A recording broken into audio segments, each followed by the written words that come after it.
లక్ష్మి ఒక్క నిమిషం. నమస్కారం. నమస్కారం, కూర్చోండి. బాగున్నారా? 1,00,000. 2 లక్షలు. బాబు నువ్వు వెళ్ళి పని చూసుకో.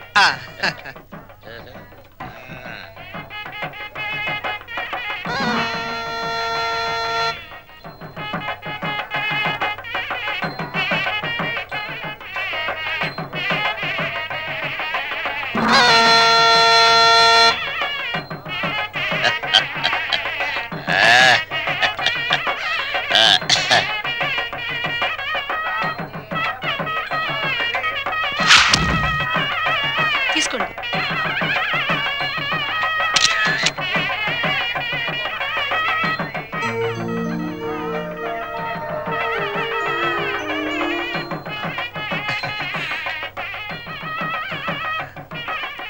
అమ్మా ఒక్కసారి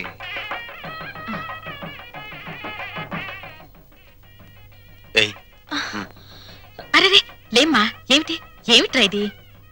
అమ్మా నాన్నల మాట విని చెడ్డగా ప్రవర్తించాను, నన్ను క్షమించండి అత్తయ్య. బుద్ధొచ్చింది. బాగా బుద్ధొచ్చిందా? నువ్వు ఊరుకోరా, అవే మాటలమ్మా. ఏదో చిన్నతనం, నిన్నంత మాత్రం అర్థం చేసుకోలేనా? పిచ్చి పిల్ల, లోపలికి వెళ్ళదానరా.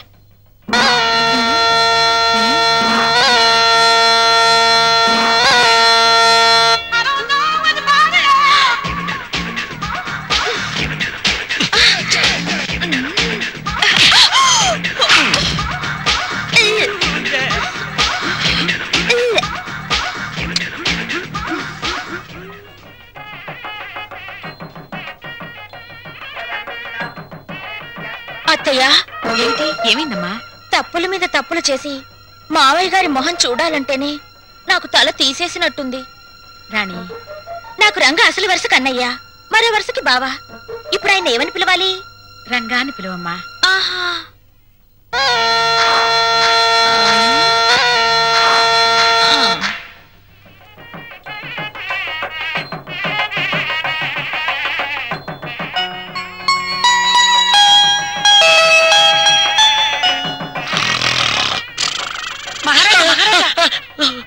మీరు ఎప్పుడైనా జైలుకి వెళ్ళారా? ఒకే ఒక్క రోజు వెళ్ళాను. అది నా రోలర్ కింద పంది పిల్ల పడితే. అక్కడ కోడికల కొండలరావుని చూసారా? ఆయన ఎవరు? నా మొగుడు.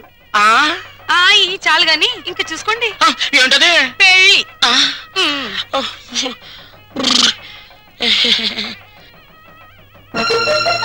అత్తయ్య, మళ్ళీ ఏమిటమ్మా?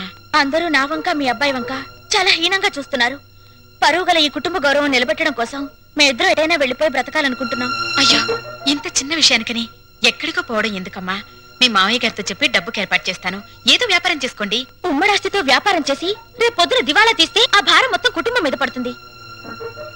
అందుకని ఇద్దరి కొడుకులకి చెందవలసిన ఆస్తి ఎవరిది వారికి పనిచేస్తే మీకే బాధరబందీ ఉండదు. దీన్ని తగలబెడతానికి పెద్ద దివిటి అక్కర్లా, చిన్న అగ్గి పుల్ల చాలు.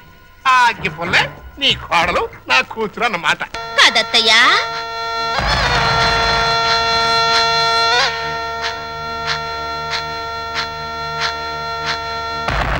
ఈ కొడుకులిద్దరూ దేవాలయంలో గబ్బిలాయిలన్నమాట.